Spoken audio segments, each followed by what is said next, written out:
In this video, I'll demonstrate the process of creating a pen and ink drawing of a bird from start to finish. If you'd like to draw along with me, we'll be using dip pens, Graphite pencils, Indian ink, a kneaded eraser, and Bristol smooth paper. Our reference today is this royalty-free image of an indigo bunting that I converted to grayscale. We'll begin by planning the location of our subject on the paper by taking rough measurements with our fingers, though you can also use a pencil for citing the dimensions. Using the head as a guideline, I calculate the overall dimensions, which are approximately 4 heads in length and 2 heads at the widest part of the bird. It doesn't have to be super precise as long as the proportions are reasonably believable. Using an Graphite pencil, we'll mark the top and end of the bird on the paper. From there, we'll start construction with basic shapes, using an oval for the head, an egg shape for the body, and extending a sort of rectangle for the tail feathers. I'm sketching very loosely, without pressure on the paper, holding the pencil halfway up the shaft and using my whole arm to draw.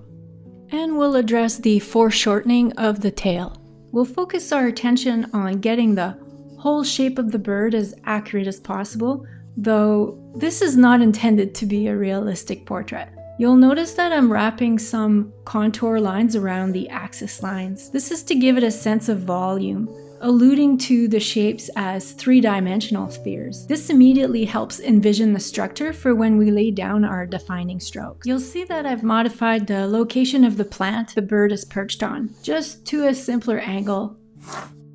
Now that we've got the basic structural lines, we'll remove the excess graphite with the kneaded eraser. I'm switching to a sharpened mechanical pencil, still with the Graphite lead, to refine the main lines. I'm not applying much pressure on the lead to prevent indenting the paper as much as possible. We'll continue to develop this collection of shapes that form the whole bird, and then segment clusters of shapes within those, such as the feathers of the head and the wing. Then we'll begin the process of defining the grouping of feathers. The objective at this stage is to create a map of where the ink will go. This map is our guideline to help make the best decisions at the inking stage. Some artists prefer a more developed underdrawing, and some go straight to ink without any pencil work, but today we're more in the middle. Here I revised the shape of the head slightly, and once we're happy with the general sketch, we'll once again use the kneaded eraser to remove excess graphite, and we're ready for the ink application.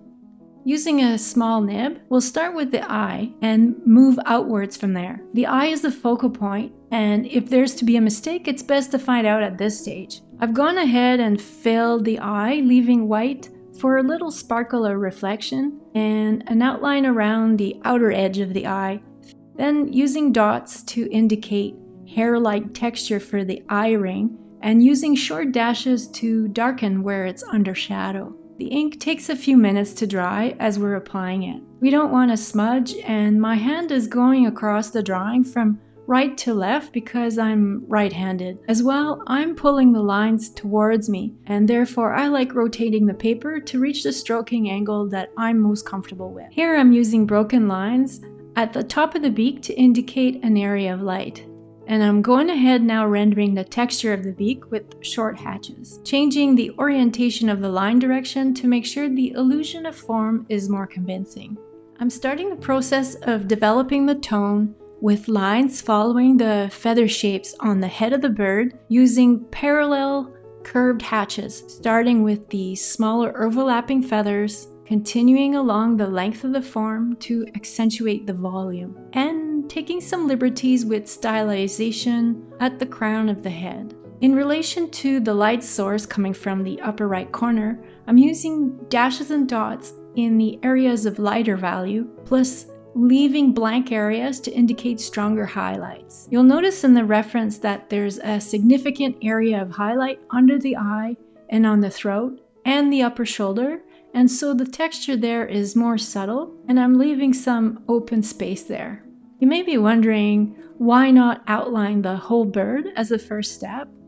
It's because this is an organic subject, and the feathers are delicate like hair, so I want to avoid being tempted to drop down hard edges too soon, meaning I'm staying away from hard contour lines, particularly for these softer looking parts of the bird. I prefer to do a first pass to establish the main lines for the determining lighter tones and line patterns. Then I revisit to make adjustments as more of the subject is developed so that no single area is overworked or overpowering. This would cause an imbalance to deal with later on in the drawing process. We'll keep the marks thin on the first pass and trust the process. This will look more convincing as we go back and build the darks to really pop the contrast with additional marks. I'm mindful to keep my palm off the drawing. I use a small sheet of vellum to rest my hand on, or in this case I'm wearing gloves, and I take my time to let the ink dry as I move down the drawing. I'm progressively making my way from the head of the upper wing bars, continuing to pull the strokes in the direction that the feathers are growing. For this part of the wing, there are a few plane changes with tiny overlapping feathers arranged in clusters. The strokes flow over the form following our pencil map. I bring the marks closer together to develop tone and value, then spread the lines gradually apart to let more light in. If you watched my video on the values chart exercise, I used this technique of reducing and increasing space between the lines to create gradations from white to black and light to dark. Pressure on the nib also plays a part. I start very lightly, and here for this section, I'm keeping the pressure rather evenly. Adding pressure on the nib releases more ink to create a thicker line, but too much pressure can splotch or bleed the lines. It's a delicate dance for sure. To address the median section of the wing bars, we'll now use contour lines to mimic the direction of the rachis and angular hatch marks for the parallel barbs. And where there is more shadow from the overlap, we'll layer the lines so that it appears to taper from thick to thin. In the reference, this section of the wing is black and there are strong highlights against strong shadows, and so I'm leaving a white gap there. We'll continue this pattern on the bottom section of the wing bars of longer feathers with a slight change of angle and slightly thinner lines, making sure there's a white line in between the feathers like in the reference. So far, this is the only spot where we've drawn a hard delineating line, but it works to represent the rachis of the feather. Let's make note to revisit this section with a thicker nib later if additional contrast is needed. I'm taking my time when inking. It's a slow build of patient work, and it's better to take a break and come back to it rather than rush to the end. We can see the left wing is tucked underneath and in shadow, and I'll use the darkest tone here with a slight gradation towards the reflected light at the tips, angling the strokes in another direction from the top wing. Before moving to the tail, we'll make our way over to the body of the bird because we're mindful of the overlap. I'll progress to the chest and belly of the bird, moving from the top down, following the flow over the egg-shaped form of the body, moving on the drawing from top to bottom, right to left. I'm keeping this section subtle. We don't want overly defined details in this portion, not drawing every hair, but a representation of the feather-like texture. Just giving enough information so that it still makes sense. I'm using sparse marks in the section of highlight and reflected light on the belly to indicate lighter value, yet still given enough information about the form. I'm repeating the pattern on the flank and we'll concentrate more marks there. We can see the marks more distinctly in this area because of the cast shadow from the wing. We'll continue building with sparse curved marks and dots in a feathery hair pattern on the belly and take our time in this section as to not overdo it. Once we have the minimum amount of marks that support the effect we want, we can progress over to the tail. The lines of the tail rachis need to be fairly straight.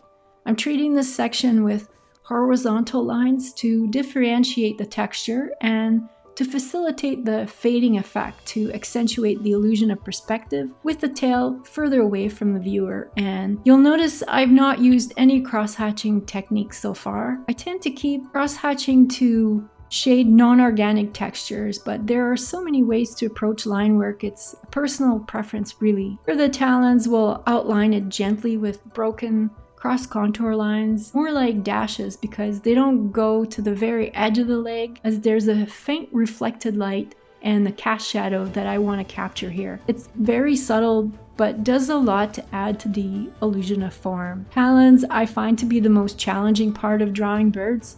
Much like drawing human hands, for me, that's the crux of a project. Now that we've done our initial pass of the entire subject, let's look at our reference again and assess the relationship of values. We can then address the areas in our drawing that need more contrast or smoothing with midtones. I'm noting some proportion issues with this drawing. I did take the measurements quite loosely. Though we still have a convincing bird, it's not intended to be a photocopy of the reference. The midtones add gray to the drawing and serve to blend in a more uniform way, and we can layer the midtones gradually to the desired effect, slowly building contrast. I'm skipping around the drawing and sprinkling tone, but before going any further, let's make our way over to the plant. Here I'm using broken thinning lines for the outline and cross contour lines to hatch some texture on the shaft part of this plant, treating it so it appears to fade in and out at each end of the picture plane, thickening the lines and bringing them closer together to develop the bird's drop shadow on the plant. We'll use a squiggly, irregular pattern to ink the flower part of the plant, giving it a natural appearance. I'm not trying to mimic the texture that we see in the reference, though I am mindful of the source of light and perspective. I'm keeping it loose and fun, just concentrating on the scribbles in the areas of darker tone. And finally, for the best part, using a bigger nib, or you can use the same nib with added pressure, we'll go back for the finishing touches, adding appropriate thickness to the areas that benefit from a bit more weight for stronger shadow or line variety for visual interest. Once the ink has completely dried, we can use a kneaded eraser to remove any remaining graphite marks. And now our pen and ink drawing of an indigo bunting is complete. Thank you so much for watching. I hope that you enjoyed my very first demo type tutorial and that you were able to draw along with me. As always, I wish you the best with your pen and ink projects and appreciate your support for my channel. Thanks again for subscribing, and we'll see you in the next video.